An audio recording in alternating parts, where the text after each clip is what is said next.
জায়ান আহমেদের চেয়েও গতিশীল ফুটবলার ট্রেভার ইসলাম আর হামজা শমিদ ফাহমেদুলের সঙ্গে এই দলে শুধু সেন্ট্রাল ফরওয়ার্ডে ট্রেভারের যোগ দেবার অপেক্ষা। তাহলে বদলে যাবে পুরো চিত্রনাট্য। এশিয়ার যে কোনো দলের বিপক্ষে চোখ রাঙানি দেবার ক্ষমতা রাখবে বাংলাদেশ। প্রশ্ন হচ্ছে, বাংলাদেশের হয়ে খেলতে আসবেন কি ট্রেভর, অথবা মাহফুফের তরফ থেকে দেওয়া হবে প্রস্তাব? বাকিটা জানবো রিপোর্টে। কি ছন্দময়, কি দুর্দান্ত গতিশীল ফুটবল খেলেছে বাংলাদেশ।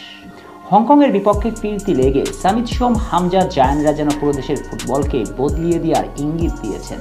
একেবারে নিচ থেকে চোখে ধাঁধা লাগানো বিল্ড আপ, দুই উইং দিয়ে আক্রমণ চালানো, সব মিলিয়ে বাংলাদেশে লেগেছে যেন ইউরোপ ফুটবলের ছোঁয়া। কিন্তু মুশকিল হচ্ছে, উইং দিয়ে রাকিব ফাহমিদুলরা যত আক্রমণ করেছেন ততই যেন একজন সেন্ট্রাল ফরওয়ার্ডের অভাব স্পষ্ট ফুটে উঠেছে চোখের সামনে। প্রায় প্রতি ম্যাচে সেন্টার ফরওয়ার্ড না থাকায় বল টেনে নিয়ে উইঙ্গাররা কিছু করতেই পারছেন না, শেষমেশ ব্যাক পাস কিংবা বল হারাতে হচ্ছে। এই মুহূর্তে টাইগার শিবিরে প্রয়োজন একজন টপ ক্লাস ফরওয়ার্ড। জানা গল্প, কতবার না তা নিয়ে আলোচনা হয়েছে, কিন্তু দীর্ঘদিন ধরে চেষ্টা চালালেও আসছে না কাঙ্ক্ষিত ফলাফল। হামজা শমিদদের তাই মুখ থুবড়ে পড়ছে বারবার। প্রতিবারই রচিত হচ্ছে তীরে এসে তরি ডুবার গল্প। তবে এই অভাব নিরসনের সবচেয়ে ভালো বিকল্প হতে পারেন বাংলাদেশি অরিজিন ট্রেভার ইসলাম।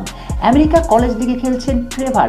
শেষ 4 ম্যাচে তার পা থেকে তার দল পেয়েছে 4টি গোল এবং 2খানা অ্যাসিস্ট। এই সংখ্যাই তো বলে দিচ্ছে তার সামর্থ্যর গল্প। তবুও যেহেতু এই রিপোর্টে তার পটেনশিয়ালিটি আলোচনার বিষয়বস্তু, তাই আরো গভীরে যাওয়া যাক চলুন। ট্রেভার একসঙ্গে খেলতে পারেন ফরওয়ার্ড লাইনের যে কোনো পজিশনে, সেকেন্ড স্ট্রাইকার, উইঙ্গার কিংবা সেন্ট্রাল ফরওয়ার্ড, সবখানেই একেবারে পরিপূর্ণ প্যাকেজ এই তরুণ। সবচেয়ে বড় ব্যাপার, ট্রেভার যেখানে খেলছেন সেখান থেকেই উঠে এসেছেন আমাদের জায়ান আহমেদ।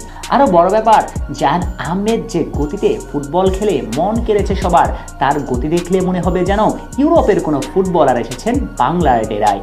কিন্তু ট্রেভারের গতি জায়ানের চেয়েও বেশি। আর এমন একজন ফুটবলারকে পাওয়া তো বাংলাদেশের জন্য আশীর্বাদ। কিন্তু প্রশ্ন হচ্ছে, ট্রেভার কি খেলবেন বাংলাদেশের হয়ে? এই প্রশ্নের উত্তর এখনো এই তরুণের মুখ থেকে জানা না গেলেও অনুমান করা যায়, হ্যাঁ, ট্রেভার খেলবেন। কারণ যে দলে হামজা চৌধুরীর মতো তারকা খেলেছে, সে দলে না খেলার তো কোনো উপায় নাই। এছাড়াও অরিজিন ফুটবলারদের বাংলাদেশে আসার প্রধান কারণ টাইগার ভক্তকুল। এক হামজা চৌধুরী যেভাবে ভালোবাসা পেয়েছেন তাতে উৎসাহিত করেছে সমিদ সোম ফাহমিদুলদের। সে কথা তো অকপটে স্বীকার করেছেন কিউবা মিচেল। বাংলাদেশকে বেছে নেবার তার একটা কারণ, এদেশের ভক্ত সমর্থক যাদের ভালোবাসা কিউবাকে উৎসাহ জুগিয়েছে। তাই এই ভক্তদের কথা ভেবে নিশ্চয়ই প্রস্তাব পেলে না করবেন না ট্রেভার। এখন প্রশ্ন হচ্ছে, তাকে খেলানোর প্রস্তাব কি দেওয়া হবে মাহফুফের তরফ থেকে?